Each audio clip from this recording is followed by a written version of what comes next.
Praise the lord. ఈరోజు మీ కొరకు దేవుని వాగ్దానం. మీ అందరికీ ప్రభు నామములో వందనాలు తెలియజేస్తున్నాను. మీరు తెలియజేస్తున్న మీ సమస్యలన్నిటి కొరకు నేను ప్రార్థన చేస్తున్నాను. తప్పకుండా దేవుడు మిమ్మల్ని దీవించి ఆశీర్వదిస్తాడు. ఈ యొక్క సందేశం మీకు ఆశీర్వాదకరంగా ఉన్నట్లయితే లైక్ చేయండి, కామెంట్ చేయండి, షేర్ చేయండి. ఈ ఛానల్ని సబ్స్క్రైబ్ చేసుకోండి.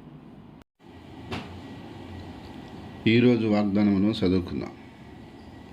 మొదటి సమూయేలు గ్రంథము 25వ అధ్యాయము 28వ వచనం. నీవు బ్రతుకు దినములన్నిటిను నీకు అపాయము కలగకుండునుగాక. సహోదరి సహోదరులారా, దేవుడు అద్భుతమైనటువంటి దీవెన వాగ్దానమును ఈరోజు దేవుడు మనకు అనుగ్రహిస్తున్నాడు. అదేమిటనగా, నువ్వు బ్రతుకు దినాలన్నీ కూడా నీకు అపాయము కలగకుండా ఉండునుగాక అంటున్నాడు. అవును, మనం బ్రతికిన కాలంలో అనేక దినాలున్నాయి, అనేక వారాలున్నాయి, అనేక నెలలున్నాయి, అనేక సంవత్సరాలు ఉంటున్నాయి. అయితే ఈ యొక్క కాలంలో మనం ఏ రోజు ఎక్కడుంటామో, ఎక్కడికి పోతామో, ఎలాంటి వాతావరణంలో ఉంటామో, ఎలాంటి పరిస్థితుల్లో ఉంటామో మనకు తెలియదు. కానీ అక్కడ ఏ అపాయం వస్తుందో కూడా మనకు తెలియదు, ఎలాంటి ప్రమాదం పొంచి ఉందో కూడా మనకు తెలియదు. కానీ దేవుడు అంటున్నాడు, నువ్వు బ్రతుకు దినములన్నిటిను నీకు అపాయం కలగకుండునుగాక అంటున్నాడు. అవును ప్రియ సహోదరి సహోదరుడా, నువ్వు బ్రతుకు కాలమంతా నిన్ను కాపాడగల ఒకే ఒక దేవుడు యేసుక్రీస్తు ప్రభు మాత్రమే. ఆయన ఒకరోజు కాదు, 2 రోజులు కాదు, జీవిత కాలమంతా నిన్ను కాపాడగలడు. దేవుడు అంటున్నాడు, నీ బుద్ధి వచ్చే వరకు నేను ఎత్తుకునేవాడను, సంకన పెట్టుకునేవాడను, రక్షించుకునేవాడను నేనే అంటున్నాడు. నీ ఆయుష్కాలం అంతయు ఆయన నీకు కృపనిచ్చి సహాయం చేసే దేవుడు ఆయనే. నా బ్రతుకు దినములను కృపాక్షేములు నా ఎంట వచ్చునని చెప్పి దావీదు ఆ రోజు స్తుతించి పాడి ఉన్నాడు. కాబట్టి దేవుని వాక్యంలో మనం గమనిస్తే, సహోదరుడా సహోదరి, నీ యొక్క జీవితంలో నీ బ్రతుకు దినములన్నిటిలో నువ్వు దేని గురించైనా భయపడుతున్నావా? దేని గురించైనా దిగులు పడుతున్నావా? ఇప్పుడు నా పరిస్థితి బాగుంది, రాబోయే రోజుల్లో నా పరిస్థితి ఎలా ఉంటుందో, నేను ఏమవుతానో, నా కుటుంబం ఏమవుతుందో, నా బిడ్డలు ఏమవుతారో, మా భవిష్యత్తు ఏమవుతుందో, మా కుటుంబ పరిస్థితి ఎలా ఉంటుందో అని నువ్వు ఆందోళన పడుతున్నావా? దిగులు పడుతున్నావా? భయపడి ఉన్నావా? సహోదరుడా సహోదరి, నీతోనే దేవుడు చెప్తున్నాడు.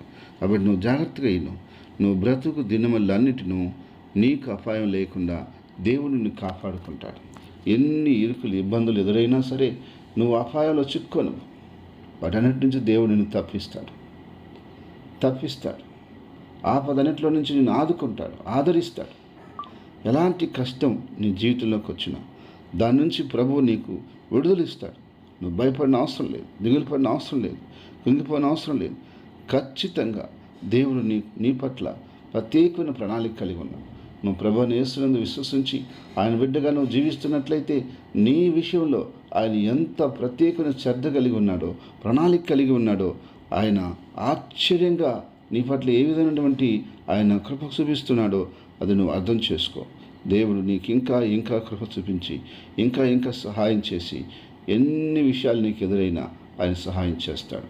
తన దాసుల జీవితాల్లో కూడా ఎన్నో పరిస్థితులు కూడా నడిపించబడినప్పటికీ ఏ అపాయానికి, ఏ ప్రమాదానికి వాళ్ళు గురి కాకుండా ప్రతి విషయంలో దేవుడు వారిని కాపాడుకుంటూ బ్రతుకు దినములన్నిటి వారు పరిచయం అంతా కూడా దేవుడు నడిపించుకుంటూ వచ్చాడు.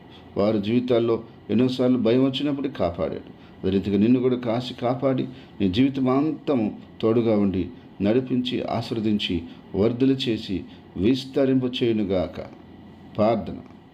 ప్రేమగల తండ్రి, పరిశుద్ధమైన దేవా, అవునయ్యా, మా జీవితాంతం కాపాడగల ఒకే ఒక దేవుడు నువ్వు.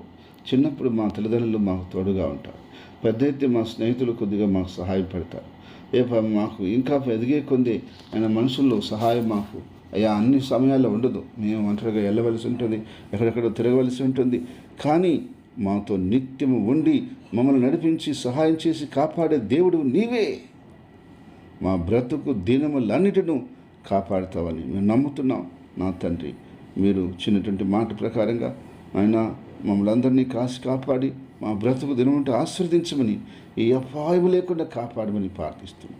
ఈరోజు పుట్టినరోజును ఈ వాదనమును జరుపుకుంటున్న వ్యక్తుల్ని, బిడ్డల్ని, కుటుంబాల్ని పేరున ప్రతి బిడ్డని, ప్రతి కుటుంబాన్ని, ప్రతి ఒక్కరిని బలపరిచి దీవించమని యేసుక్రీస్తునామమున ప్రార్థిస్తున్నాను తండ్రి.